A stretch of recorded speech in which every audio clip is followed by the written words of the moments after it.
শিলচরের ব্লগারদের নিয়ে শিলচরবাসী তথা বরাকবাসী অতিষ্ঠ হয়ে আছেন।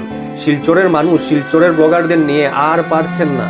এই ব্লগারদের জন্য সমস্যায় যন্ত্রণায় ভুগছেন পুরো শিলচরবাসী। মোবাইল খুললেই চলে আসে ব্লগারদের লাইভ ভিডিও, আর এই ভিডিওতে দেখা যায় কাউকে গালি দিচ্ছে, হুমকি দিচ্ছে, আজে বাজে কথা বলছে। কোনো ধরনের শিক্ষণীয় ভিডিও নেই। এদের কাছ থেকে বাচ্চারা আর অন্য মানুষরা কি শিখবে? এদের মতো ব্লগারদের জন্য পুরো বরাকবাসী অতিষ্ঠ হয়ে পড়েছে। কোনো ভালো কন্টেন্ট নেই এদের মধ্যে, আছে শুধু গালি। এদের জন্য শিলচরের নাম তো খারাপ হচ্ছে, তার সাথে বরাকভ্যালিরও নাম খারাপ হচ্ছে।